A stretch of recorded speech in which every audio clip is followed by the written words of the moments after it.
সাল্লাল্লাহু আলাইহি ওয়াসাল্লামের সম্মান করে ইজ্জত করে যারা দুরূদ শরীফ পাঠ করবে, ওই দুরূদ শরীফ সঙ্গে সঙ্গে সে ছুটতে থাকবে, সে দৌড়াতে থাকবে।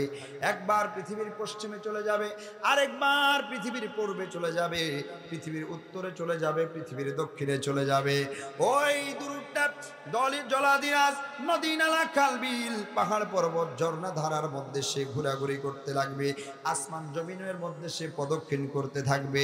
আর সঙ্গে সঙ্গে সে স্লোগান দিতে থাকবে, এলান করতে থাকবে, পৃথিবীর মুসলমানেরা এই দুরূদ আল্লাহর নবীর সম্মানে যেই দুরূদ পড়া হয়েছে, ওই দুরূদ বলতে থাকবে, আমি অমুকের পুত্র অমুকের দুরূদ, অমুকের পুত্র অমুক আমি আমার নবীর উপর দুরূদ শরীফ পাঠ করেছে, অমুকের পুত্র অমুক আমার নবীর উপর দুরূদ শরীফ পাঠ করেছে।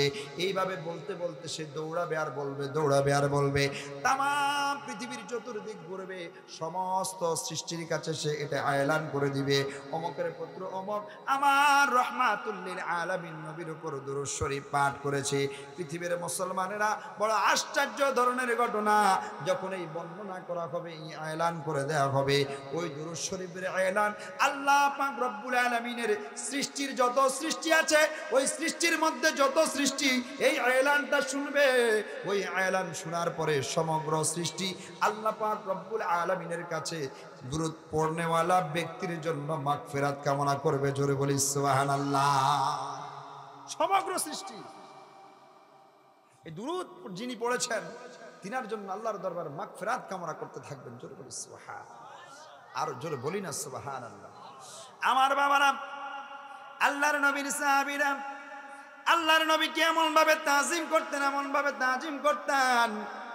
হযরত উবাই ইবনে কাব রাদিয়াল্লাহু তাআলা আনহু, আল্লাহর নবীর জলিলুল কদর সাহাবী হযরত উবাই ইবনে কাব রাদিয়াল্লাহু তাআলা আনহু আমার নবীর দরবারে গেলেন, ডাক দিলেন, ইয়া রাসূলুল্লাহ, ইয়া হাবিবাল্লাহ, ও মায়ার নবীজি, ও গো উম্মতের দরদি নবী, নবীজি আপনার কাছে একটি কথা বলতে চাই ইয়া রাসূলুল্লাহ।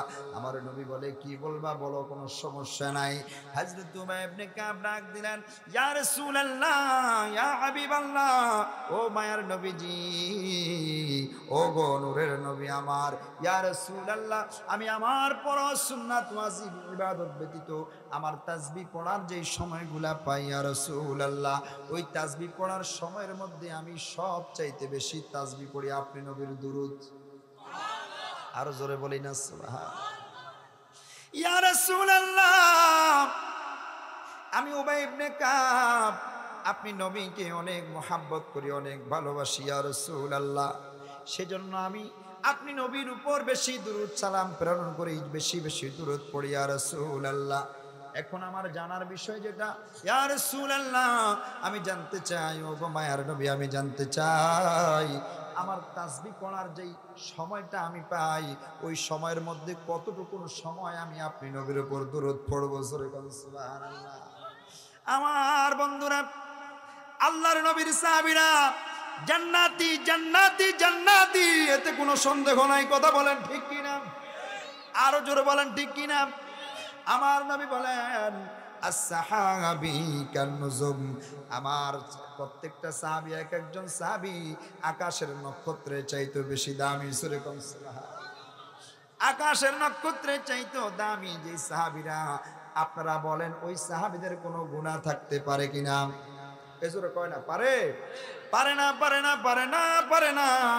ওই সাহাবীরা জান্নাতি। এরপরেও আল্লাহর নবীর সাহাবীরা আল্লাহর নবীকে কত বেশি মুহাব্বত করতেন, কত বেশি তাজিম করতেন, কত বেশি ইজ্জত করতেন, কত বেশি হরমত করতেন, আমার নবীকে কতটা মুহাব্বত করতেন। হযরত উবাই ইবনে কাব বলে, ইয়া রাসূলুল্লাহ, ইয়া হাবিবাল্লাহ, ও মায়ার নবীজি, ও গো নূরের নবী, আমি আপনাকে ভালোবেসে মুহাব্বত করে আপনি নবীর উপর বেশি বেশি দুরূদ পড়ি ইয়া রাসূলুল্লাহ। আমার জানার বিষয় হচ্ছে, আমি আমার তাসবিহ পড়ার যে সময়টা পাই, ওই সময়ের মধ্যে কতটুকু সময় আপনি নবীর উপর দুরূদ ও সালাম পাঠ করব। আমার মায়ের নবী বলেন, হে উবাই ইবনে কাব, ও উবাই ইবনে কাব, তোমার যতক্ষণ মনে চায় ততক্ষণ তুমি আমি নবীর উপর দুরূদ শরীফ পাঠ পাঠ করতে পারো। তবে হ্যাঁ, যদি তুমি বেশি বেশি আমি নবীর উপর দুরূদ পাঠ করতে পারো তাহলে এর ফলাফল তোমার জন্য ভালো হবে। যেরকম সুবহানাল্লাহ, আরো জোরে আওয়াজ দিয়ে বলেন সুবহানাল্লাহ। আমার নবী বলছেন যতক্ষণ মন চায় ততক্ষণ পড়ো, কোনো সমস্যা নাই। তবে যদি একটু বেশি পড়তে পারো তাহলে তোমার জন্য বেশি লাভ হবে। সুবহানাল্লাহ, আরো জোরে বলেন সুবহানাল্লাহ। আমার নবীর উপর দুরূদ পড়লে লাভ নাকি লস? আরো জোরে কয় না, লাভ নাকি লস? এই আমার বন্ধুরা, আল্লাহর নবী সাল্লাল্লাহু আলাইহি ওয়াসাল্লাম যেই মাত্র বললেন যদি একটু বেশি পড়ো তাহলে একটু বেশি লাভ হবে, উবাই ইবনে কাব রাদিয়াল্লাহু তাআলা আনহু সঙ্গে সঙ্গে ডাক দিলেন, ইয়া রাসূলুল্লাহ, ইয়া হাবিবাল্লাহ, নবীজি, ও গো মায়ার নবী, ও গো নূরের নবী, আজ থেকে এই মুহূর্ত থেকে আমি উবাই ইবনে কাব আমার ফরজ সুন্নত ওয়াজিব এই ইবাদতগুলোর পরবর্তী সময়ে যত সময় পাবো ইয়া রাসূলুল্লাহ তত সময় আমি আপনি নবীর উপর দুরূদ ও সালাম পাঠ করব। ইয়া রাসূলুল্লাহ, আমার অবসর সময় অন্য কোন তাসবিহ আর পড়ব না, আপনি নবীর উপর বেশি বেশি দুরূদ শরীফ পাঠ করব। আমার নবী সঙ্গে সঙ্গে ডাক দিলেন, উবাই ইবনে কাব, এই উবাই ইবনে কাব, যদি তুমি এই কাজটা করো, যদি তুমি প্রত্যেকটা সময় আমি নবীর উপর বেশি বেশি দুরূদ শরীফ পড়ো, আমি নবী ঘোষণা দিলাম আমার আল্লাহ পাক রব্বুল আলামিন তোমার দুরূদের সম্মানের কারণে, দুরূদের প্রতি তোমার তাজিমের কারণে, দুরূদের প্রতি তোমার ইজ্জতের কারণে, দুরূদের প্রতি তোমার হরমতের কারণে আমার আল্লাহ পাক রব্বুল আলামিন তোমার জীবনের সমস্ত গুনাহগুলি ক্ষমা করে দিবে। আর জোরে বলেন সুবহানাল্লাহ, আরো জোরে আওয়াজ দিয়ে বলেন সুবহানাল্লাহ। হায়রে নবী নবী করে আর কত কাল আমি কাঁদব, নবী নবী আর কত কাল আমি। আমরা নবী নবী করে কাঁদতে চাই কি চাই না? আর জোরে বলেন, কাঁদতে চাই কি চাই না? নবী নবী করে কাঁদলে লাভ না লস? আরো জোরে বলেন, লাভ না লস? আমার নবীকে ভালোবাসলে খুশি হয় কে? আরো জোরে বলেন, কে? আমরা আল্লাহকে খুশি করতে চাই কি চাই না? আরো জোরে বলেন, চাই কি চাই না? ইয়া রাসূলুল্লাহ, ইয়া হাবিবাল্লাহ, জোরে জোরে, ইয়া রাসূলুল্লাহ, ইয়া রাসূলুল্লাহ, ইয়া হাবিবাল্লাহ, ইয়া রাসূলুল্লাহ, ইয়া রাসূলুল্লাহ, ইয়া হাবিবাল্লাহ, ইয়া রাসূলুল্লাহ, হাবিবাল্লাহ, ইয়া রাসূলুল্লাহ, তুমি জীবন তুমি মরণ, আধার ঘরে তুমি আপন, তুমি জীবন তুমি মরণ, আধার ঘরে তুমি আপন, তুমি মোদের পাড়ের তরি, তুমি মোদের পাড়ের তরি, তুমি নিদানে তরানে বালা, ইয়া রাসূলুল্লাহ, ইয়া রাসূলুল্লাহ, জোরে জোরে, ইয়া রাসূলুল্লাহ, ইয়া হাবিবাল্লাহ, ইয়া রাসূলুল্লাহ, তুমি মোদের আশার আলো, তাই তো তোমায় বাসি ভালো। ঠিক কিনা বলো? আরে তুমি মোদের আশার আলো, তাই তো তোমায় বাসি ভালো হৃদয় নামের ফুলদানিতে হৃদয় নামের ফুলদানিতে গেথে রেখেছি প্রেমেরি মালা ইয়া রাসূলুল্লাহ লা ইয়া রাসূল সবাই সবাই ইয়া হাবিবাল্লাহ ইয়া রাসূলুল্লাহ ইয়া রাসূলুল্লাহ বল্লা তুমি জীবন তুমি মরণ তুমি জীবন তুমি মরণ আধার ঘরে তুমি আপন আধার ঘরে তুমি আপন তুমি মোদের পাড়ের তরি তুমি মোদের তুমি মোদের পাড়ের তরি তুমি নিদানে তরানে বালা ইয়া রাসূলুল্লাহ লা ইয়া রাসূলুল্লাহ ইয়া হাবিবাল্লাহ ইয়া রাসূলুল্লাহ ইয়া রাসূলুল্লাহ বল্লা তুমি মোদের আশার আলো তাই তো তোমায় বাসি ভালো তুমি মোদের গোরের সাথী আধার ঘরে তুমি বাতি তুমি মোদের গোরের সাথী আধার ঘরে তুমি বাতি তোমার নামের কালিমা পড়ে তোমার নামের কালিমা পড়ে গে যেতে চাই সারাটি জীবন ইয়া রাসূলুল্লাহ ইয়া হাবিব ইয়া রাসূল ইয়া হাবিবাল্লাহ ইয়া রাসূলুল্লাহ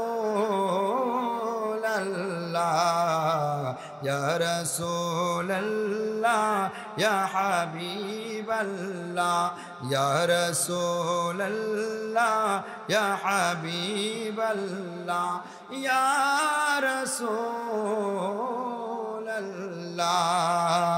তুমি জীবন তুমি মরণ আধার ঘরে তুমি আপন ঠিক কিনা বলেন আরে ওই কবরে যখন আমি আপনি চলে যাব অন্ধকার কবরে যখন আমাকে আপনাকে রাখা হবে যখন আমার আপনার মসজিদের বারান্দার খাটিয়া আমার আপনার ঘরের সামনে চলে যাবে যখন আজরাইল আলাইহিস সালাতু ওয়াস সালাম আমার আপনার দেহের সামনে এসে ৭০,০০০ ফেরেশতা নিয়ে উপস্থিত হয়ে যাবে যখন আমাদের রূহটা বের করা হবে যখন আমাদের শরীরের সুন্দর সুন্দর দামি দামি কাপড়গুলি আমাদের শরীর থেকে টেনে টেনে খুলে ফেলা হবে যখন বাজারের মার্কিন কাপড় সাদা নরম পাতলা ৩টা টুকরা কাপড় দিয়ে আমাদের শরীরটাকে মুড়িয়ে দেওয়া হবে যখন আমাকে আপনাকে ৪ জনে ধরে আপনাকে আমাকে কবরের মধ্যে নিয়ে যাওয়া হবে মিনহা খলাকনাকুম ওয়া ফিহা নুঈদুকুম ওয়া মিনহা নুখরিজুকুম তারাতান উখরা বলে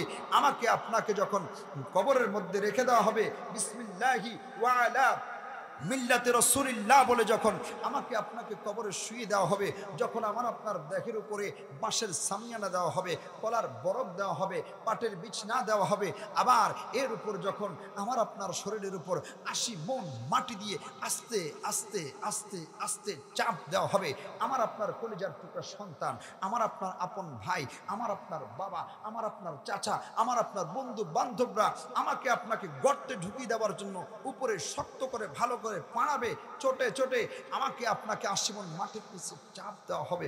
তখন ওই কবরটা অন্ধকার হয়ে যাবে, সেখানে কোনো দুনিয়ার হ্যালোজেন লাইটের আলো থাকবে না, টিউব লাইটের আলো থাকবে না, এলইডি লাইটের আলো থাকবে না, এসি ডিসি লাইটের আলো থাকবে না। তখন ওই অন্ধকার কবরটা অন্ধকার হয়ে যাবে, গুটগুটে অন্ধকার, এমন অন্ধকার যেই অন্ধকারে হাত দেখা যাবে না, যেই অন্ধকারে নিজের শরীরের একটা অঙ্গ প্রত্যঙ্গ দেখা যাবে না। ওই অন্ধকার কবরে আমার নবী আমাদের জন্য আলোর বাতি হয়ে যাবে। জোরে বলেন সুবহান। সেজন্য ওই নবীকে ভালোবাসার দরকার আছে না নাই? আরো জোরে বলেন আছে না নাই? ওই নবীকে প্রেম মোহাব্বত দিয়ে ভালোবাসার দরকার আছে না নাই? আমরা নবীকে ভালোবাসতে চাই কি চাই না? আরো জোরে বলেন চাই কি চাই না? আমার বাবারা, বন্ধুরা, আল্লাহর নবী সাল্লাল্লাহু আলাইহি ওয়াসাল্লামের প্রেম মোহাব্বত ভালোবাসা ছাড়া আপনি হাজার ওয়াক্ত নামাজ পড়বেন, এই নামাজ কোনো কাজে আসবে না। আপনি হাজার বার আপনি রোজা রাখবেন হাজার দিন, এই হাজার দিন রোজার কোনো কাজে আসবে না। আপনি হজ করবেন, হজ কোনো কাজে আসবে না। আপনি যাকাত দিবেন, যাকাত কোনো কাজে আসবে না। আপনার অন্তরে যখন হুব্বে মুস্তাফা পয়দা করবেন, আপনার অন্তরে যখন ইশকে মুস্তাফা ধারণ করবেন, আপনার শরীরে যখন হুব্বে মুস্তাফার জয়লাভ হবে, আপনার অন্তরে যখন আমার নবীর প্রেম প্রেমাময় হয়ে যাবে, প্রেম আশিক এবং মাশুকের প্রেমে যখন দুজন মজে যাবেন, আল্লাহর কসম করে বলি, আমার বন্ধুরা, ওই দিন আপনি ঈমানের স্বাদ পাবেন, ঈমানের স্বাদ পাবেন। আর যখন ঈমানের স্বাদ পাবেন, তখন আপনার আমলগুলা আল্লাহ কবুল করে নেবেন। জোরে বলেন সুবহানাল্লাহ, আর জোরে বলেন সুবহানাল্লাহ। আমার বাবারা, পৃথিবীর জমিনে আল্লাহ পাক রব্বুল আলামিনের বান্দাদের জন্য আল্লাহর জান্নাতের 5 শ্রেণীর মানুষের জন্য আল্লাহর জান্নাত অপেক্ষায় আছে। আল্লাহর জান্নাত ওই 5 শ্রেণীর লোকের জন্য বলে, তোমরা জান্নাতে আসো, আমি জান্নাত তোমাদের জন্য প্রস্তুত আছি। তোমরা জান্নাতে আসো, আমি জান্নাত তোমাদেরকে গ্রহণ করব। তোমরা জান্নাতের মধ্যে আসো, আমি জান্নাতের দরজা তোমাদের জন্য প্রবেশ করানোর জন্য খোলা থাকবে। আমি তোমাদের জন্য অপেক্ষা করছি। ও পৃথিবীর মুসলমান, ওই 5টা শ্রেণীর ব্যক্তিরা কারা? আল্লাহর নবী সাল্লাল্লাহু আলাইহি ওয়াসাল্লাম বলে, ইন্নাল জান্নাতা তাশদাকু ইলাল 5 নাফার। জান্নাত 5 শ্রেণীর ব্যক্তির জন্য অপেক্ষা করে, জান্নাত 5 শ্রেণীর ব্যক্তির জন্য আগ্রহ প্রকাশ করে। 1 নম্বরে হচ্ছে তাআলিল কোরআন, জবানটা ছেড়ে বলেন আল্লাহু আকবার। আর জোরে আওয়াজ দিয়ে বলি আল্লাহু আকবার। যারা আল্লাহর কোরআনকে তাজিম করে, আল্লাহর কোরআনকে ইজ্জত করে, যারা কোরআনুল কারীম তেলাওয়াত করে, আল্লাহ পাক রব্বুল আলামিন বলেছে, ইকরা বিসমি রাব্বিকাল্লাযী খলাক, পড়ো তোমার প্রভুর নামে যিনি তোমাদেরকে সৃষ্টি করেছেন। ওই কোরআনটা তোমরা পড়ো, যেই কোরআন সম্পর্কে আল্লাহ বলেছেন, যালিকাল কিতাবু লা রাইবা ফীহি হুদাল লিল মুত্তাকিন। ও পৃথিবীর মুসলমান, আমার আল্লাহ বলে, আমি আল্লাহ পাক রব্বুল আলামিন যেই কোরআন দিয়েছি, যালিকাল কিতাব লা রাইবা ফি, এই কিতাবের মধ্যে আমি আল্লাহ কোনো সন্দেহ সংশয় রাখি নাই। আল্লাহু আকবার। ও পৃথিবীর মুসলমান, কেন তোমরা কোরআনটা পড়বা? তার কারণ হচ্ছে হুদাল লিন্নাস, ওই কোরআনের মধ্যে আমি আল্লাহ পাক রব্বুল আলামিন মানব জাতির জন্য হেদায়েত নির্ধারণ করে রেখেছি। জোরে জোরে বলি সুবহানাল্লাহ, আরো জোরে বলি সুবহানাল্লাহ। হুদাল লিন্নাস ওয়া বাহিমাতিম মিনাল হুদা ওয়াল ফুরকান। আমার আল্লাহ বলে, আমি কোরআনটা মানব জাতির হেদায়েতের জন্য সৃষ্টি করেছি, হেদায়েতের জন্য আমি আল্লাহ কোরআন নাজিল করেছি। এই নাজিলকৃত কোরআন আমি আল্লাহ হেদায়েত গ্রহণ করার জন্য তোমাদের উপর নাজিল করেছি। এই কোরআনের মধ্যে আমি আল্লাহ পাক রব্বুল আলামিন সত্য এবং মিথ্যার পার্থক্য করেছি। আমি আল্লাহ বলেছি, তোমরা এই পথে গেলে জান্নাতি হবা। আমি আল্লাহ বলেছি, ওই পথে গেলে তোমরা জাহান্নামী হয়ে যাবা। আমি আল্লাহ তোমাদেরকে ভালোর দিকটাও দেখিয়েছি, আমি আল্লাহ খারাপের দিকটাও দেখিয়েছি। আমি আল্লাহ আসমানে ভাসমান কোনো কথা বলি নাই, আমি আল্লাহ সব কিছু এই কোরআনের মধ্যে লিপিবদ্ধ করে দিয়েছি। এই আমার বান্দারা, তোমরা যারা এই কোরআনটাকে তেলাওয়াত করবা, যারা এই কোরআনটাকে পাঠ করবা, যারা এই কোরআনটাকে হৃদয়ে ধারণ করবা, যারা এই কোরআন অনুযায়ী জীবনটা সাজাইবা, ওই ব্যক্তিরা এই কোরআন থেকে জান্নাতের রাস্তা পেয়ে যাবা। আর যারা কোরআন পড়বা না, আর যারা কোরআনের সাথে সম্পর্ক রাখবা না, আর যারা কোরআন হৃদয়ে ধারণ করবা না, তারা এই পথে জাহান্নামের দিকে অগ্রসর হয়ে যাবা। জোরে কোন নাউজুবিল্লাহ। সেজন্য বন্ধুরা আমার, যাদের কোরআনের সাথে সম্পর্ক আছে, তারা ফজরের সময় নামাজের মধ্যে দাঁড়ায়া যাবে। যাদের কোরআনের সাথে সম্পর্ক আছে তারা জোহরের সময় নামাজে দাঁড়ায়া যাবে। যাদের কোরআনের সাথে সম্পর্ক আছে তারা আসরের সময় নামাজে দাঁড়িয়ে যাবে। যাদের কোরআনের সাথে সম্পর্ক আছে তারা মাগরিবের সময় নামাজে দাঁড়িয়ে যাবে। যাদের কোরআনের সাথে সম্পর্ক আছে তারা ইশার সময় নামাজে দাঁড়িয়ে যাবে। আর যাদের কোরআনের সাথে সম্পর্ক নাই তাদের নামাজ নাই, যাদের কোরআনের সাথে সম্পর্ক নাই তাদের যাকাত নাই, যাদের কোরআনের সাথে সম্পর্ক নাই তাদের হজ নাই, যাদের কোরআনের সাথে সম্পর্ক নাই তাদের সত্য কথা নাই। কথা বলেন ঠিক কিনা? আরো জোরে বলেন ঠিক কিনা? যারা কোরআন মানে না রে বাজান, আপনি দেখবেন তারাই কিস্তিওয়ালাদের কাছ থেকে লক্ষ লক্ষ টাকা কিস্তি উঠায়। কথা কোন ঠিক কিনা? এই জোরে কয় না, কারণ এই রোগের রুগী এইখানে আছে না নাই? আসেনিও, আরো জোরে কোন আসেনি? আছে বলেই তারা এখন যে শব্দটা জোরে কয় না। কথা বলেন ঠিক কিনা? আয়েশা, বুড়ো, গ্রামীণ, দীপ্তি আর কি উদ্দীপন, এইভাবে উদ্দীপন এরকম অনেক সংগঠন রয়েছে, অনেক ঋণদান সংগঠন রয়েছে। এগুলার সাথে আমাদের সম্পর্ক আছে না নাই? আরো জোরে আছে না নাই?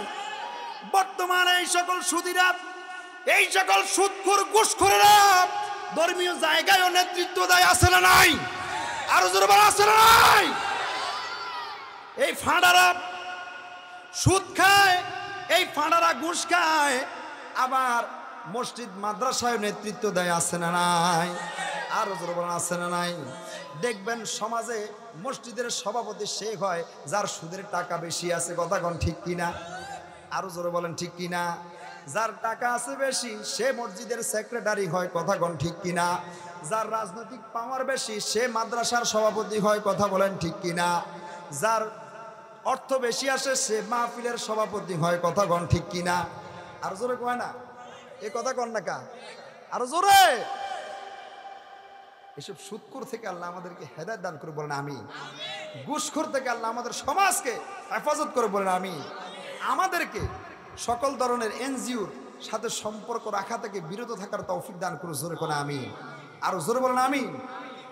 বলতেছিলাম বাবারা আমার, যাদের কোরআনের সাথে সম্পর্ক নাই ওই সকল ব্যক্তিরাই সুদ, ঘুষ, জিনা, ব্যভিচার, অন্যায়, অত্যাচার, জুলুম, নির্যাতনের সাথে সম্পৃক্ত হয়ে যায়। কথা কোন ঠিক কিনা?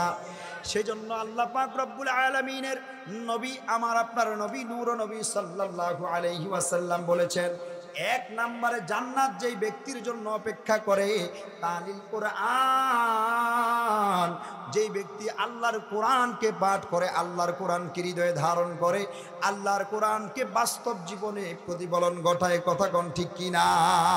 আমরা কোরআনের সাথে সম্পর্ক রাখতে চাই কি চাই না? কোরআনের সাথে সম্পর্ক রাখলে জান্নাতে যাওয়া হবে কি হবে না? আরো জোরে বলেন হবে কি হবে না? আল্লাহর জান্নাত যদি পেতে চান তাহলে অবশ্যই আমাকে আপনাকে কোরআন তেলাওয়াত করতে হবে। আল্লাহ পাক রব্বুল আলামিন বলেন, ওয়ারাত্তিলিল কুরআনা তারতিলা। বান্দারা আমার, তোমরা যখন কোরআনুল কারীম তেলাওয়াত করবা তোমরা তখন তারতিলের সাথে সহি শুদ্ধভাবে হরকত হরফ নোক্তা সহকারে তোমরা সুন্দরভাবে কোরআনুল কারীম তেলাওয়াত করো।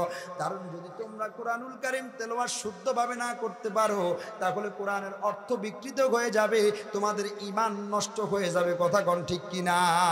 সেজন্য বন্ধুরা আমার, সকালবেলা আপনার আমার সন্তানকে কিন্ডারগার্টেনে পাঠাবেন না, সকালবেলা আমার আপনার সন্তানকে হকি স্টিক খেলার জন্য পাঠাবেন না, সকালবেলা আমার আপনার সন্তানকে ক্যারাটে শেখার জন্য পাঠাবেন না, সকালে আমার আপনার সন্তানকে ব্যায়াম করার জন্য পাঠাবেন না। সকালে সবার আগে ঘুম থেকে উঠার পরে যেই কাজটা করবেন সেটাই হচ্ছে সন্তানটাকে ঘুম থেকে উঠিয়ে অজু করিয়ে সুন্দর পোশাক পরিয়ে মাথায় টুপি পরিধান করিয়ে, মেয়ে সন্তান হলে মাথায় ওড়না বেঁধে হিজাব বেঁধে তাকে সবার আগে মুক্তবে পাঠিয়ে দিবেন। রাজি আছেন না নাই? আরো জোর বানান আছেন না নাই?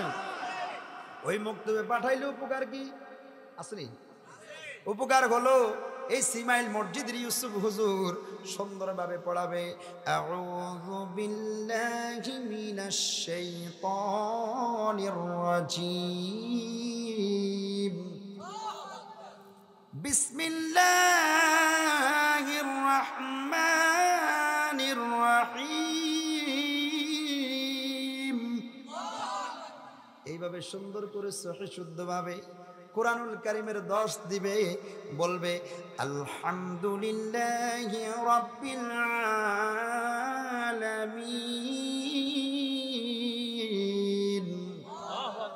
আর রহমানির রহিম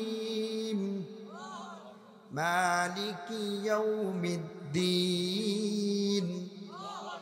ইয়্যাকা না'বুদু ওয়া ইয়্যাকা নাস্তাঈন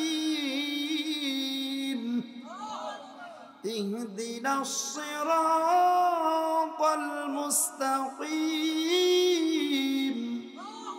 সিরাতাল লাযীনা আন'আমতা আলাইহিম গায়রিল মাগদুবি আলাইহিম ওয়ালাদ-দাল্লিন।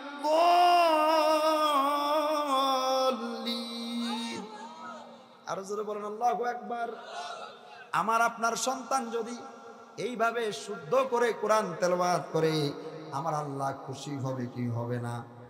আল্লাহ বলেছেন ওয়ারাত্তিলিল কোরআন তারতিলা, তোমরা তারতিলের সহ সহি শুদ্ধভাবে কোরআন তেলাওয়াত করো। আর ওই সহি শুদ্ধভাবে কোরআন তেলাওয়াত করতে হলে সন্তানকে মক্তবে পাঠানোর দরকার আছে না? না, পাঠাবেন তো ইনশাআল্লাহ। কে কে কালকে থেকে আর সন্তানের মক্তবে পাঠাবেন না? হাত তুলেন। এবার বলেন, কে কে সন্তানকে সকালবেলায় সন্তানকে কোরআন পড়ার জন্য সকালবেলা মক্তবে পাঠাবেন? দু হাত তুলে বলেন। দু হাত তুলে আল্লাহকে দেখান। নারায়ে তাকবীর, নারায়ে রিসালাত। আপনার সন্তান নাই? নাইও? বিয়ে করেন নাই? আরে জীবনটা শেষ, বিয়ে করেন নাই? আল্লাহ আল্লাহ আপনাদেরকে বিয়ে করার তৌফিক দান করে বলেন আমি। বিয়ে করছেন? বিয়ে নাই? আল্লাহ ভরসা হবে। বাকিদের সন্তান আসেনি? ছোট ছোট তারা হাত তোলেন, এরা চালাক আছে। চিন্তা আমাকে তো সন্তান নাই, বিয়ে শাদী করি নাই। আমার যুবক ভাই যারা আছে তাদেরকে বিবাহ করে দিবেন, রাজি আছেন তো ইনশাল্লাহ? বাবা যারা আছেন যাদের সন্তান যুবক, যাদের সন্তান যুবক, এইরকম যুবক যারা, এরকম যুবক যারা, তাদেরকে বিবাহ করে দিবেন, রাজি আছেন তো ইনশাল্লাহ? আর জোরে কয় না রাজি আছেন তো ইনশাল্লাহ? এখানে অনেক যুবক ছেলেরা আছে যারা মনে মনে চিন্তা করতেছে, বাবা তো বিয়ে করায় না, প্রেমিকা আছে, প্রেমিকারে নিয়ে আসতে আছে না নাই? এ জোরে কয় না? সন্তানকে বিবাহ করে দিবেন। আমার যুবক ভাইদেরকে আমি বলবো, আপনারা বিবাহ করার জন্য মা বাবাকে বলবেন। মা বাবা যদি, তাহলে নিজেরাই বিয়ে করে ফেলবেন, রাজি আছেন তো ইনশাল্লাহ?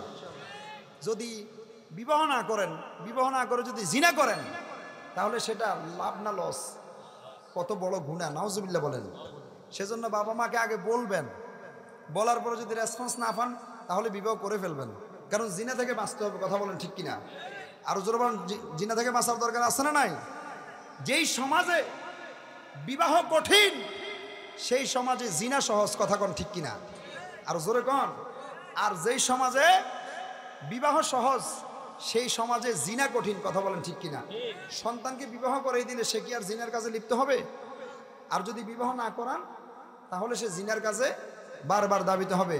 সেজন্য আমার যুবক ভাই যারা আছেন তাদেরকে সবাই বিবাহ, সব যুবকদেরকে বিবাহ করে দিবেন, রাজি আছেন তো ইনশাআল্লাহ? আর জোরে বলেন, রাজি আছেন তো ইনশাআল্লাহ? তারপরও আমার যুবক ভাইরা কোনো অবৈধ সম্পর্ক করা যাবে, জিনার সাথে সম্পৃক্ত হওয়া যাবে? যুবকদের মনে খুব খুশি, তারা খুব আনন্দ পাইতেছে যে হুজুর বিবাহের কথা বলতেছে। আল্লাহ তোমাদের বিবাহ খুব দ্রুত কবুল করে বলেন আমিন। আর জোরে বলেন আমিন। 1 নাম্বার বলছিলাম বাবা, কয় নাম্বার মনে আছে তো? মনে আছে? জান্নাত 5 শ্রেণীর ব্যক্তির জন্য অপেক্ষা করে। 1 নাম্বার বিষয় হচ্ছে যারা কোরআনুল কারীম তেলাওয়াত করে তাদের জন্য আল্লাহর জান্নাত অপেক্ষা করে। 2 নাম্বারে হচ্ছে ওয়া হাফিজুল লিসান।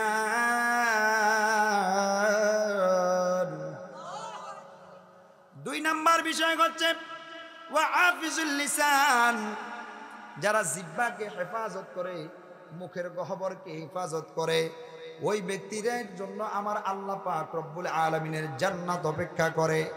এই আমার বন্ধুরা, যারা নিজের জবানকে হেফাজত করে, জবান দিয়ে গালি দেয় না, জবান দিয়ে মিথ্যা বলে না, যারা জবান দিয়ে ফাহিশা কথা বলে না, যারা জবান দিয়ে অন্যের উপর জুলুম নির্যাতনের কথা বলে না, যারা জবান দিয়ে অন্যকে মামলার হুমকি দেয় না, অন্যকে মাইরের হুমকি দেয় না, যারা জবান দিয়ে কখনো কোনো খারাপ কথা উচ্চারণ করে না, যারা জবান দিয়ে সব সময় আল্লাহ আল্লাহ আল্লাহ আল্লাহ সুবহানাল্লাহ সুবহানাল্লাহ, যাদের জবান দিয়ে আমার নবীর দুরূদ পড়া হয়, যাদের জবান দিয়ে আল্লাহর জিকির করা হয়, যাদের জবান দিয়ে কোরআনুল কারীম তেলাওয়াত করা হয়, যাদের জবান দিয়ে মানুষকে সত্য পথের উপদেশ দেওয়া হয়, যাদের জবান দিয়ে মানুষকে ভালো ভালো উপদেশ দেওয়া হয়, মানুষকে সত্য সাম্য এবং ন্যায়ের কথা বলা হয়, ওই সকল জবান হেফাজতকারী ব্যক্তিদের জন্য আমার আল্লাহর জান্নাত অপেক্ষা করে। জোরে বলেন সুবহানাল্লাহ, আরো জোরে বলেন সুবহানাল্লাহ।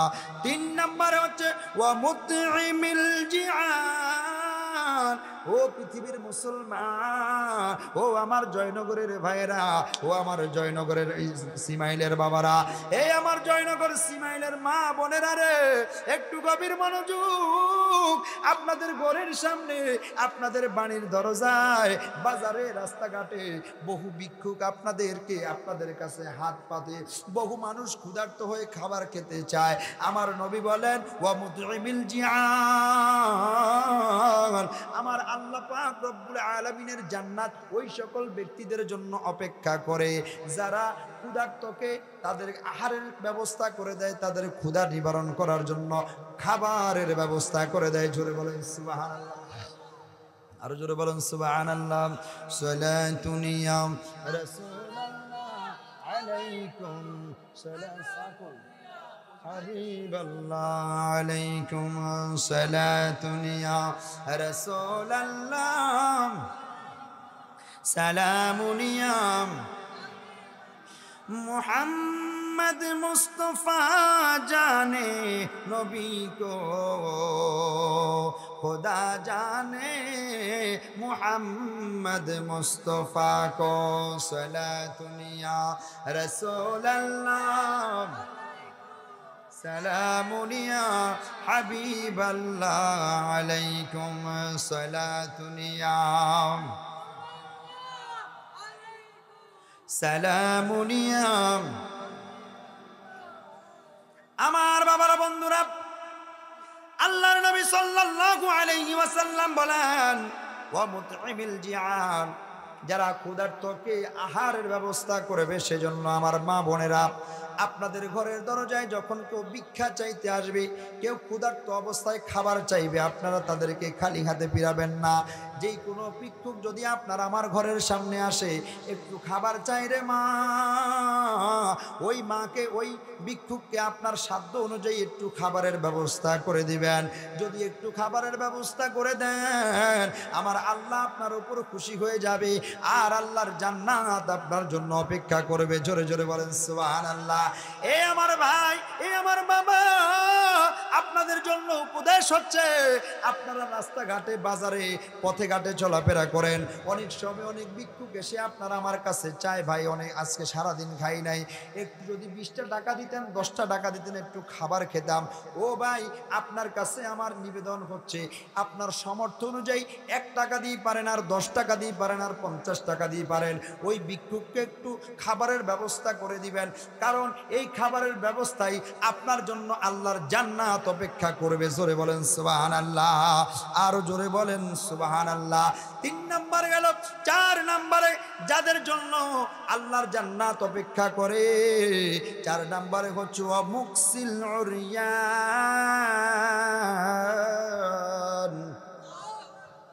4 নম্বরে হচ্ছে ওই ব্যক্তিদের জন্য আল্লাহর জান্নাত অপেক্ষা করে যারা বস্ত্রহীনকে বস্ত্রের ব্যবস্থা করে দেয়। জোরে কোন সুবহানাল্লাহ, আরো জোরে বলেন সুবহানাল্লাহ। যারা বস্ত্রহীনকে বস্ত্রের ব্যবস্থা করে দেয়।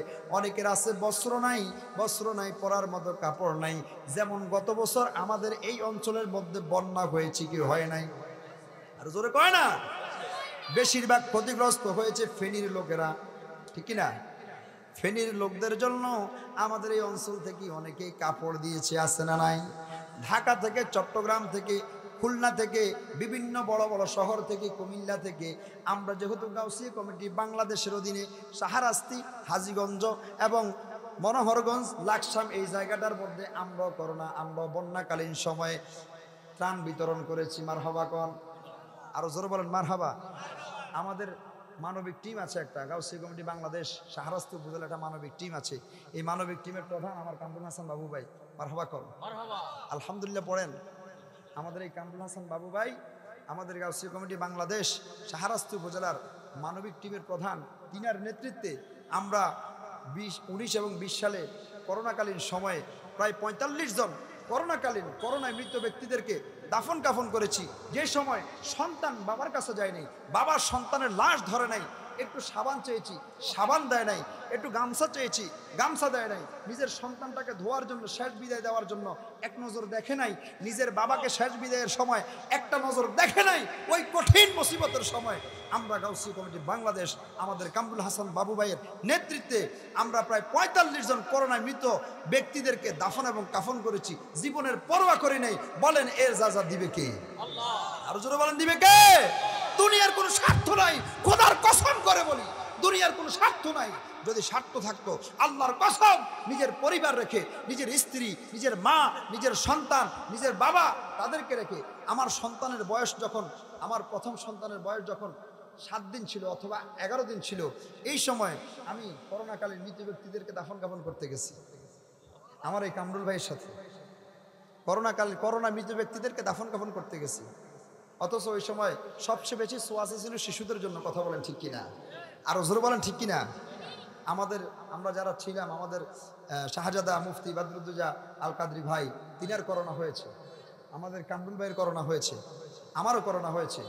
আমরা এই কথা কারো কাছে প্রকাশ করি নেই, কারণ আমরা যদি প্রকাশ করতাম আমাদের সাথে যে কর্মীরা কাজ করেছে তারা কাজে আসতো। আমাদের খাজা নুরুল আমিন ভাই, তারও করোনাকালীন সময়ে করোনা হয়েছে, শুধুমাত্র করোনা মৃত ব্যক্তিদেরকে দাফন কাফন করতে গিয়ে। যাই হোক, আল্লাহ আমাদেরকে হেফাজত করেছে, যেহেতু আমরা আল্লাহর সন্তুষ্টির উদ্দেশ্যে কাজ করেছি। আমরা এতটুকু ইয়াকিন রেখেছি, বিশ্বাস রেখেছি যে মৃত্যু যদি হয়, করোনা যদি লিখে থাকে, তাহলে আমি ঘরে না 14 শিকের ভিতরে থাকলেও করোনায় মৃত্যু হয়ে যাবে। কথা বলেন ঠিক কিনা? সেজন্য মৃত্যুর পরোয়া করে নেই, এক আল্লাহর উপর অবিচল আস্থা রেখে আমরা করোনা মৃত ব্যক্তিদেরকে দাফন কাফন করেছি। এবং গাউসিয়া কমিটি বাংলাদেশের অধীনে আমরা এই বন্যার সময়, গত বছর বন্যার সময় আমরা মানুষদেরকে ত্রাণ বিতরণ করেছি, রান্না করা খাবার, শুকনা খাবার এবং বস্ত্র বিতরণ করেছি। সারা বাংলাদেশের বিভিন্ন জায়গা থেকে আমাদের কাছে বস্ত্র এসেছে, সেই বস্ত্রগুলো আমরা বিতরণ করেছি। যেই বস্ত্রের ব্যাপারে আল্লাহ রসুল বলছেন, অমুকসিল ওরিয়ান, যারা বস্ত্রহীনকে বস্ত্র দিবে তাদের জন্য অপেক্ষা করে কে? জান্নাত। বলেন কে? আল্লাহর জান্নাত অপেক্ষা করে। তাহলে আমরা বস্ত্রহীনকে বস্ত্র দিতে চাই কি চাই না? আরো জোরে বলেন, চাই কি চাই না? একটু দুরূদ শরীফ পড়েন। সালাতুনিয়া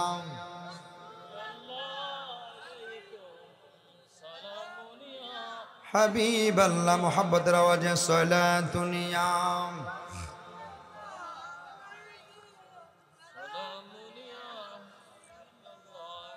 আর একটু ইমানি আওয়াজে বলি সালাতুনিয়া রাসূলুল্লাহ।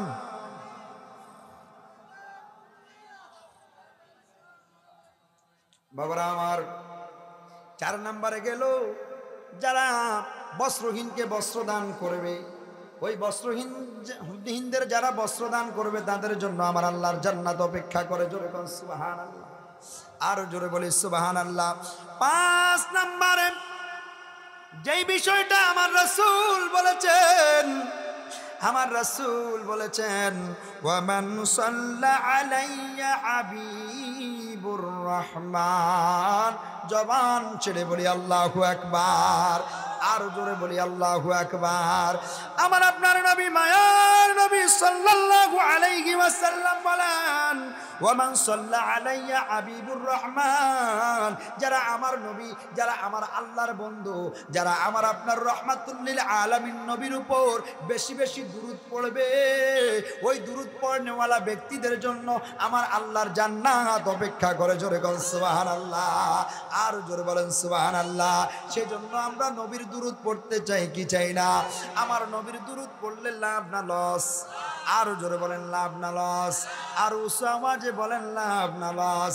এ আমার বন্ধু, আমার নবী আপনার নবী সাল্লাল্লাহু আলাইহি ওয়াসাল্লাম বলে, যারা পৃথিবীর জমিনে বেশি বেশি দুরূদ শরীফ পাঠ করবে, হাসরের ময়দানে তারা আমি নবীর নিকটবর্তী অবস্থায় থাকবে, আর তারাই আমি নবীর শাফাআত লাভ করবে। জোরে বলেন সুবহানাল্লাহ। আরে পাইলে নিরালায় গো নবী, পাইলে নিরালায়, বলো পাইলে পাইলে নিরালায়, দুই কদমে চুমু খাবো, দুই কদমে, দুই কদমে, জোরে দুই কদমে চুমু খাবো, চরণ ধুলি মাখবো গায়, পাইলে নিরালায় গো নবী, পাইলে নিরালায়, পাইলে নিরালায় গো নবী, পাইলে নিরালায়। আমার নবী নূরের নবী, আমার নবী জিন্দা নবী, ঠিক কিনা বলেন? আরে আমার নবী নূরের নবী,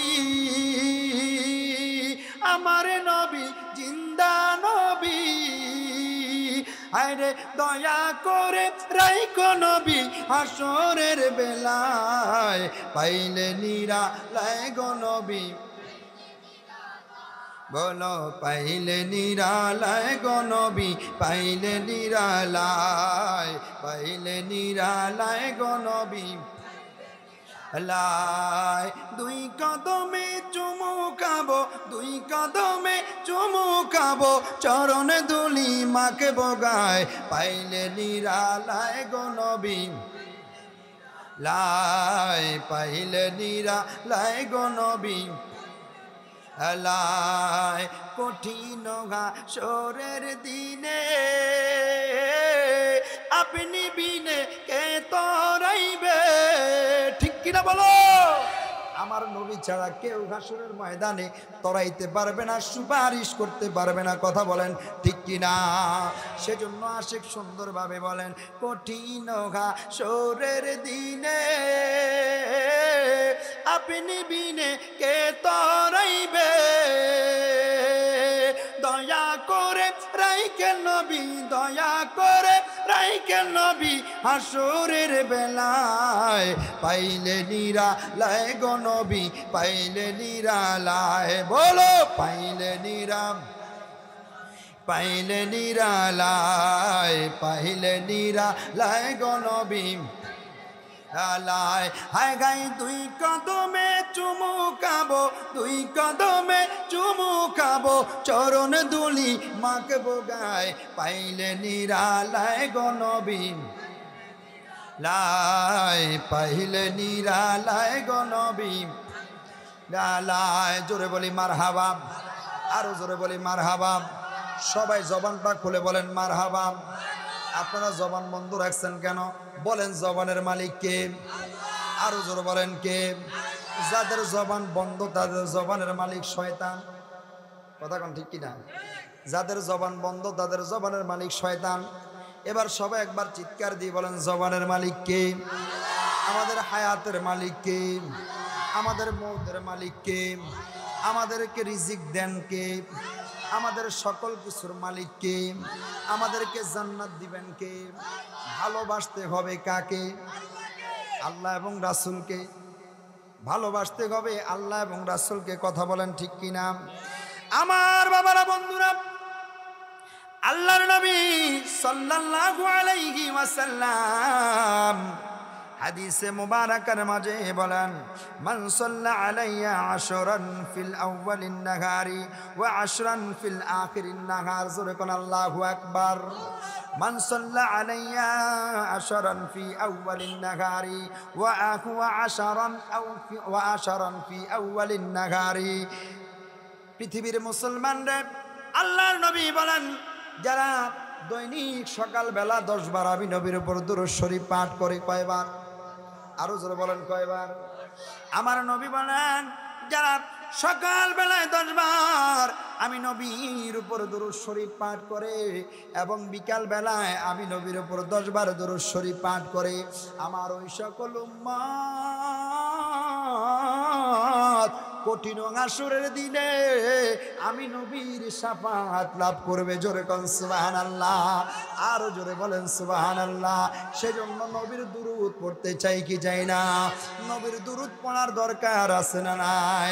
আমার বন্ধুরা, আমার বাবারা, হযরতে আবু হুরায়রা রাদিয়াল্লাহু তাআলা আনহু বলেন, আল্লাহর নবী সাল্লাল্লাহু আলাইহি ওয়াসাল্লামের প্রতি যারা দুরূদ শরীফ পাঠ করে, ও পৃথিবীর মুসলমান, আল্লাহর যেই বান্দা আমার নবীকে ভালোবেসে আমার নবীর উপর দুরূদ শরীফ পাঠ করবে, ওই ব্যক্তির জন্য আমার আল্লাহ পাক রব্বুল আলামিন একদল ফেরেশতাকে নিযুক্ত করে দিবেন। জোরে কোন সুবহানাল্লাহ।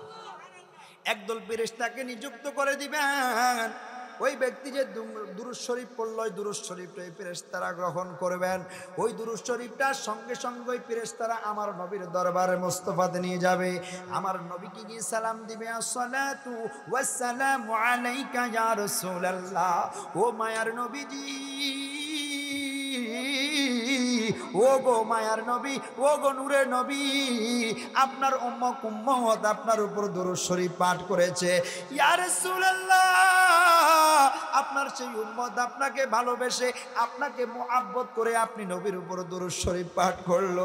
আমার নবী সাল্লাল্লাহু আলাইহি ওয়াসাল্লামের কাছে যখন এই এলানটা করা হয়, আমার নবীর সঙ্গে সঙ্গে বলে ফেরেশতারা, হে ফেরেশতারা শুনো, আমার যে উম্মত আমি নবীর উপর দুরূদ শরীফ পাঠ করলো, আমি নবীর পক্ষ থেকে তাদের জন্য 10টা সালাম পৌঁছায় দাও। জোরে কোন সুবহানাল্লাহ, আরো জোরে বলেন সুবহানাল্লাহ।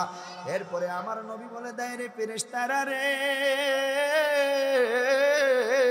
ও আমার ফেরেশতারা শুনো শুনো শুনো, এই 10টা সালাম যখন তাদেরকে তুমি পৌঁছা দিবা, পৌঁছানোর সময় তাদেরকে বলবা, এই 10টা সালামের মধ্যে যদি একটা সালাম আমি নবী তাদেরকে দিতাম, ওই একটা সালামের বদৌলতে আমি নবীর উপর তাদের শাফাআত করা ওয়াজিব হয়ে যাইতো। আরো জোরে বলেন সুবহানাল্লাহ। এরপরে আল্লাহর ফেরেশতারা ওই দুরূদ শরীফটা নিয়ে আমার আল্লাহ পাক রব্বুল আলামিনের কাছে চলে যাবেন, ডাক দিবেন, রব্বুল আলামিন, ও পরওয়ারদিগারে আলম, আপনার অমুক বান্দা, অমুকের পুত্র অমুক বান্দা আপনার হাবিবকে ভালোবেসে আপনার হাবিবকে মুহাব্বত করে তিনার উপর দুরূদ শরীফ পাঠ করেছি। ইয়া রাসূলুল্লাহ, ইয়া রব্বুল আলামিন, আপনার হাবিবকে ভালোবেসে এই দুরূদ শরীফটা পাঠ করেছে। আমার আল্লাহ পাক রব্বুল আলামিন ওই ফেরেশতাদেরকে বলে, ও ফেরেশতারা শুনো শুনো শুনো, আমার যেই বান্দা আমার হাবিবকে ভালোবেসেছে আমিও আমার সেই বান্দাকে ভালোবাসি, তোমরা আমি আল্লাহর পক্ষ থেকে তাকে রহমতের সুসংবাদ দান করে দাও। আরো জোরে বলি সুবহানাল্লাহ।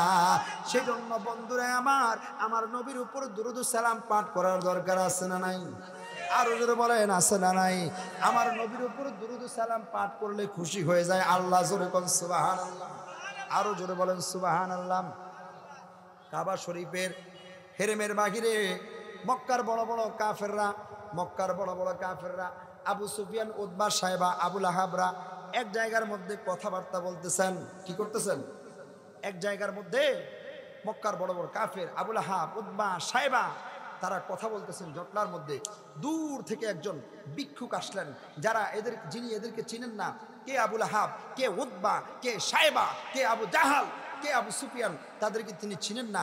তিনি গরিব মানুষ, ভিক্ষুক মানুষ, ভিক্ষা করতে করতে এই জায়গার মধ্যে এসেছেন। সেই জটলার মধ্যে গেলেন, গিয়ে বললেন, বাবারা আমাকে একটু ভিক্ষা দেন, আমাকে একটু সাহায্য করেন, আমার কাছে কোনো অর্থ নাই, কোনো কড়ি নাই। তারা এবার চিন্তা করলেন, আমরা তার সাথে একটু ঠাট্টা করি, বিদ্রোহ করি। হেরেমের গেটের সামনে আমার নবীর প্রখ্যাত সাহাবী, জলিলুল কদর সাহাবী হযরতে আলী রাদিয়াল্লাহু তাআলা আনহু ঝুপটি মেরে বসে আছেন। ওই ব্যক্তির কাছে ওই ব্যক্তিকে আবু জাহেল, উতবা, সাইবা তারা বললেন, যাও, হেরেমের গেটের সামনে একজন লোক বসে আছে, তার কাছে অনেক সম্পদ আছে, অনেক অর্থ আছে, অনেক স্বর্ণ মুদ্রা আছে, অনেক টাকা আছে, তার কাছে যদি তুমি যাও, যদি চাইতে পারো, তাহলে ওই ব্যক্তি তোমাকে অপূরন্ত সম্পদ দান করবে। হায় হায়! অথচ আবু জাহাল, উতবা, সাইবা, মক্কার বড় বড় কাফেররা তারা জানে হযরতে আলী রাদিয়াল্লাহু তাআলা আনহুর কাছে কোনো সম্পদ নাই, কোনো অর্থ নাই, কোনো টাকা নাই, কোনো কড়ি নাই, তিনার কাছে দেওয়ার মতো কোনো কিছু গচ্ছিত নাই। আবুল আহাব, উতবা, সাইবা তারা হযরত আলী রাদিয়াল্লাহু তাআলা আনহুকে অপমান করার জন্য, অসম্মান করার জন্য ওই ভিক্ষুককে তিনার কাছে পাঠালেন। হযরত আলীর কাছে এসে ওই ভিক্ষুক বললেন, বাবা আমি আপনার কাছে এসেছি। হযরত আলী বললেন, কেন আমার কাছে এসেছেন?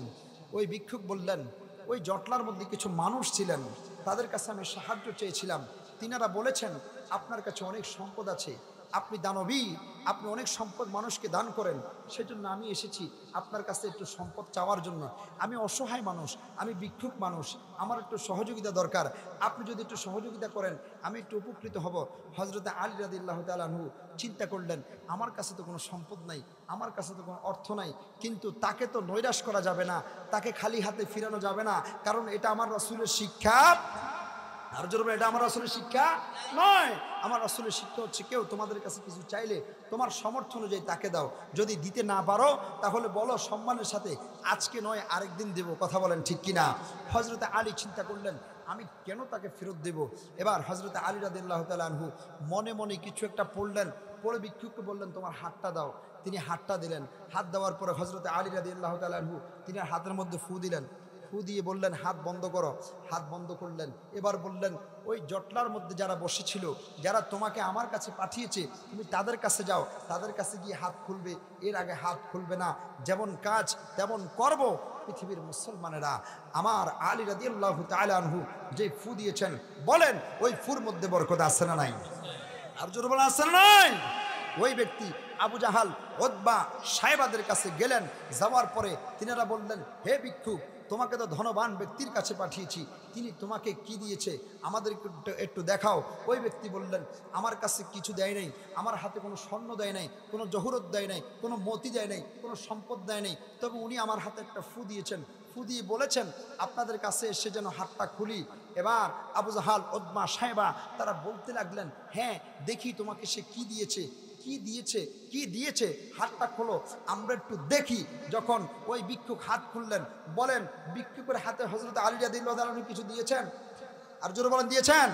কিচ্ছু দেয় নাই। কিন্তু হযরতে আলী রাদিয়াল্লাহু তাআলা আনহুর ফুর এমন বরকত ছিলেন, যিনি আবু জাহাল, উতবা, সায়বাদের সামনে এসে হাত যখন খুললেন, খোলার সঙ্গে সঙ্গে দেখলেন এত মূল্যবান একটা মতি ওই ভিক্ষুকের হাতে। জোরে বলেন সুবহান। আর জোরে বলেন না সুবহানাল্লাহ। হযরত আলী রাদিয়াল্লাহু তাআলা আনহু তিনাকে হাতে ফু দিয়েছেন, পেয়ে গেলেন একটা মূল্যবান মতি। এবার মক্কার আবু জাহেল, উতবা, সায়বারা তাদের চোখ বড় হয়ে গিয়েছে, তাদের শরীর নড়ে চড়ে উঠেছে। কিরে, আলী তো ভিক্ষুক, আলীর কাছে তো কিছু নাই, আলীর কাছে কোনো সম্পদ নাই, আলীকে অপমান করার জন্য, লাঞ্ছনা করার জন্য, বেইজ্জতি করার জন্য ভিক্ষুককে আলীর কাছে পাঠালাম, এত মূল্যবান মতি আলী কোত্থেকে আনলো, কোত্থেকে দিল? চলো আলীর কাছে যাই। আলীর কাছে গেলেন, জিজ্ঞেস করলেন, আলী তোমাকে অপমান করার জন্য তাকে পাঠিয়েছি, তুমি এত মূল্যবান মতি তাকে কোত্থেকে দিলা? হযরত আলী বলেন, আমি তাকে মূল্যবান মতি দেই নাই, আমি আমার রাসূলকে ভালোবেসে, আমার রাসূলকে মোহাব্বত করে, আমার রাসূলকে ইজ্জত করে, আমার রাসূলকে আজমত করে, আমার রাসূলকে হুরমত করে, আমার রাসূলকে মোহাব্বত করে, আমি রাসূলের উপর এক মুর্তবা দুরূদ শরীফ পাঠ করে আমি আলী ভিক্ষুকের হাতে ফু দিয়েছি। আর ওই দুরূদ শরীফের বদৌলতে আমার আল্লাহ পাক রব্বুল আলামিন ওই ভিক্ষুকের হাতে মূল্যবান মতি দান করে দিয়েছেন। জোরে বলেন সুবহান। আর জোরে বলেন সুবহানাল্লাহ। সেজন্য দুরূদ শরীফের বরকত আছে না নাই? যারা আল্লাহকে মেনেছে, আল্লাহকে স্বীকার করেছে, এক আল্লাহ সাক্ষ্য দিয়েছে এবং আমার রাসূলের উপর ঈমান এনেছে, রাসূলকে আল্লাহর প্রেরিত বান্দা এবং রাসূল হিসেবে গ্রহণ করেছে, তারাই ঈমানদার হতে পেরেছে। আর যারা শুধু আল্লাহ মেনেছে, রাসূল মানে নাই, তাওহীদ মেনেছে, রিসালাত মানে নাই, কোরআন মেনেছে, সুন্নাহ মানে নাই, তারা ঈমানদার হতে পারে নাই। যারা কোরআন মেনেছে, হাদিস মেনেছে, আল্লাহ মেনেছে, রাসূল মেনেছে, তাওহীদ মেনেছে, রিসালাত মেনেছে, নারায়ে তাকবীরের স্লোগানকে মেনেছে, নারায়ে রিসালাতের স্লোগানকে মেনেছে, তারাই ঈমানদার হয়ে গেছে। জোরে বলি সুবহান। আর যারা এগুলো মানে নাই, তারা ঈমানদার হতে পারে? আর জোরে বলেন না, ঈমানদার হতে পারে নাই? ঈমানদার হতে পেরেছে? পারে নাই। আমার রাসূল বলেন, আলা লা ঈমানা লিমান লা মুহাব্বাতা লা। পৃথিবীর মুসলমান শুনো, যার অন্তরে আমি নবীর প্রেম নাই, যার অন্তরে আমি নবীর মুহাব্বত নাই, যার অন্তরে আমি নবীর ইশক নাই, যার অন্তরে আমি নবীর আজমত নাই, যার অন্তরে আমি নবীর তাজিম নাই, তার অন্তরে ঈমান নাই, ঈমান নাই, ঈমান নাই।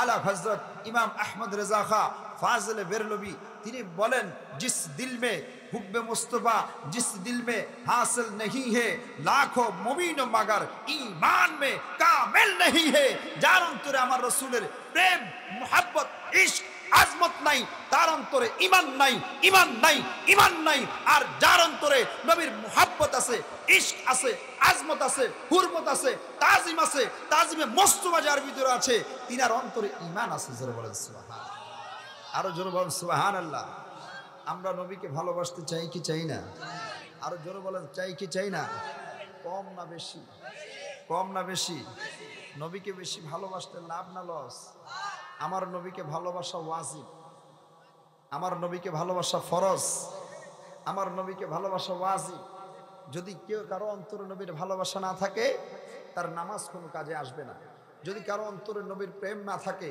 নবীর প্রতি তাজিম না থাকে তার রোজা কোনো কাজে আসবে না যদি কারো অন্তরে নবীর প্রেম না থাকে তার হজ কাজে আসবে না যদি নবীর প্রেম কারো অন্তরে না থাকে তার যাকাত কাজে আসবে না হাজার ভালো কাজ করবেন কোনো কাজ কাজে আসবে না যখন আল্লাহর রাসূলের প্রেম মোহাব্বত একসাথে এট এ টাইম অন্তরে ধারণ করে লালন করতে পারবেন এরপরে নামাজ পড়বেন আল্লাহ বলে কবুল এরপরে রোজা রাখবেন আল্লাহ বলে কবুল এরপরে হজ করবেন আল্লাহ বলে কবুল এরপরে যাকাত দিবেন আল্লাহ বলে কবুল এরপরে সত্য কথা বলবেন আল্লাহ বলে কবুল আর যতক্ষণ পর্যন্ত আল্লাহ রাসূলের ব্যাপারে আপনার অন্তরে প্রেম জাগ্রত না হবে ততক্ষণ হাজার আমলেও কোনো কাজ আসবে আরো জোরে বলেন কাজে আসবে সেজন্য আল্লাহ রাসূলের প্রেম মোহাব্বত অন্তরে ধারণ করার দরকার আছে না নাই আরো জোরে আছে না নাই ওই নবীকে ভালোবাসলে লাভ আছে না লস আরো জোরে লাভ আছে না লস ওই নবীর প্রেম ভালোবাসা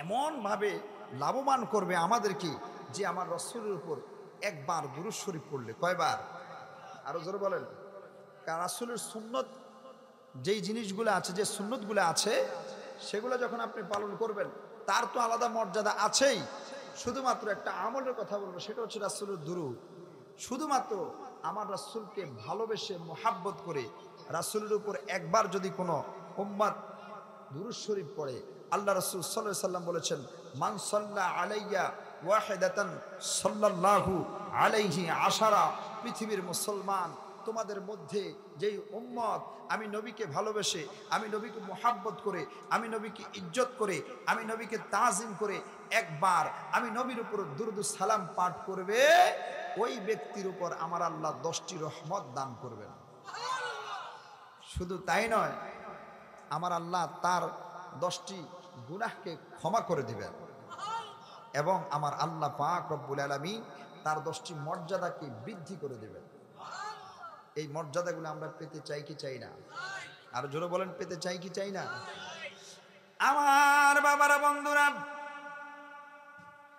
আল্লাহর নবী সাল্লাল্লাহু আলাইহি ওয়াসাল্লাম এমন নবী যেই নবী করিম সাল্লাল্লাহু আলাইহি ওয়াসাল্লামের উপর দুরূদ পড়লে আমার নবী খুশি হয় এবং আমার আল্লাহও খুশি হয়ে যায় ও পৃথিবীর মুসলমান আমার নবী সাল্লাল্লাহু আলাইহি ওয়াসাল্লাম বলেন পৃথিবীর মুসলমানেরা রে আমি নবীর কাছে জিবরাইল আসলেন জিবরাইলের সাথে আমি নবীর সাক্ষাৎ হয়ে গেল জিবরাইল এসে ডাক দিলেন ইয়া রাসূলুল্লাহ ইয়া হাবিবাল্লাহ ও মায়ের নবীজি ও গো নূরের নবী ইয়া রাসূলুল্লাহ ইয়া হাবিবাল্লাহ আল্লাহ পাক রব্বুল আলামিন আপনার জন্য একটি সুসংবাদ পাঠিয়েছি ইয়া রাসূলুল্লাহ আমার আপনার মায়ের নবী ডাক দিলেন জিবরাইল কি সুসংবাদ পাঠিয়েছে আমাকে একটু বলে দাও আমাকে একটু জানিয়ে দাও জিবরাইল ডাক দিলেন ইয়া রাসূলুল্লাহ ইয়া হাবিবাল্লাহ ও মায়ের নবীজি আল্লাহ পাক রব্বুল আলামিন চমৎকার একটি সুসংবাদ দিয়েছেন সেই সুসংবাদটা হলো ইয়া রাসূলুল্লাহ ইয়া হাবিবাল্লাহ আল্লাহ বলেছেন যেই ব্যক্তি আপনি নবীর উপর দুরূদ শরীফ পাঠ করবে আমার আল্লাহ পাক রব্বুল আলামিন তার উপর রহমত দান করবেন জোরে বলেন সুবহানাল্লাহ এই আমার সিমাইল জয়নগরের ভাই বন্ধু বাবারা আল্লাহ পাক রব্বুল আলামিন বলেছেন যেই ব্যক্তি আমার নবীর উপর দুরূদ শরীফ পাঠ করবে ওই ব্যক্তির উপর আমার আল্লাহ পাক রব্বুল আলামিন রহমত দান করবেন। জোরে বলেন সুবহানাল্লাহ। আর যেই ব্যক্তি আমার নবীর উপর সালাম পৌঁছাবেন, সালাম পাঠাবেন, আমার আল্লাহ পাক রব্বুল আলামিন বলে ওই ব্যক্তির উপর আমি আল্লাহ পাক রব্বুল আলামিন শান্তি বর্ষণ করব। জোরে জোরে বলি সুবহানাল্লাহ। এই আমার ভাই বন্ধু বাবারা, আমার আল্লাহ পাক রব্বুল আলামিনের এই সুসংবাদ যখন হযরত জিবরাইল আলাইহিস সালাতু ওয়াস সালাম আমার নবীর কাছে বর্ণনা করলেন, আমার নবী খুশি হয়ে গেলেন। আমার নবী খুশি হয়ে আমার আল্লাহর শুকরিয়া আদায় করতে শুরু করলেন। বাবারা আমার, আজকে তো আমরা আল্লাহর শুকরিয়া আদায় করি না, আল্লাহকে ভুলে গিয়েছি।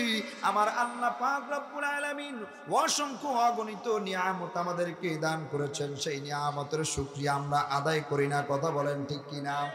আরো জোরে বলেন ঠিক কিনা? আমার আল্লাহ বলেন ফাবি আলাই রাব্বিকুমা তুকাযযিবান।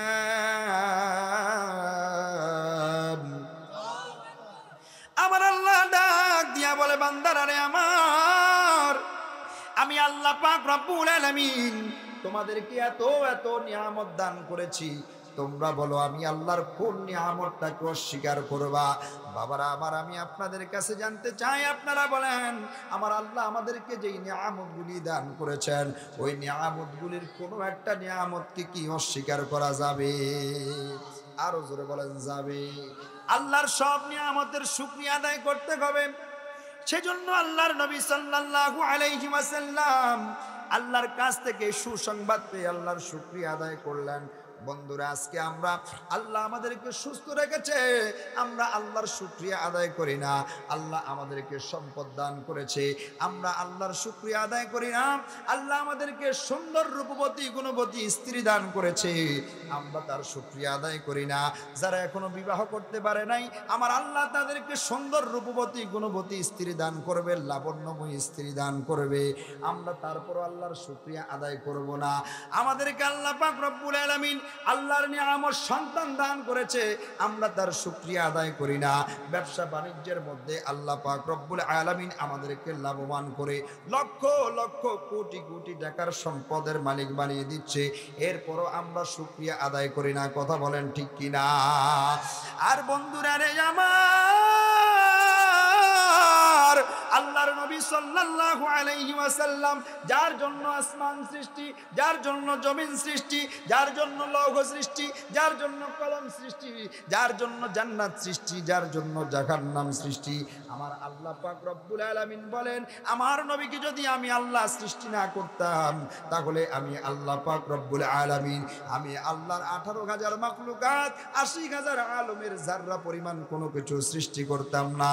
ওই নবীকে যখন আল্লাহ পাক রব্বুল আলামিন এই সুসংবাদ দান করলেন, আমার নবী শুকরিয়া আদায় করলেন এমন ভাবে, আমার নবী শুকরিয়া আদায় করে সঙ্গে সঙ্গে আমার আল্লাহর কুদরতি কদমে সেজদা করে দিলাম। আর জোরে বলেন সুবহানাল্লাহ। আমার নবী আল্লাহর শুকরিয়া আদায় করতে ভুলে নাই।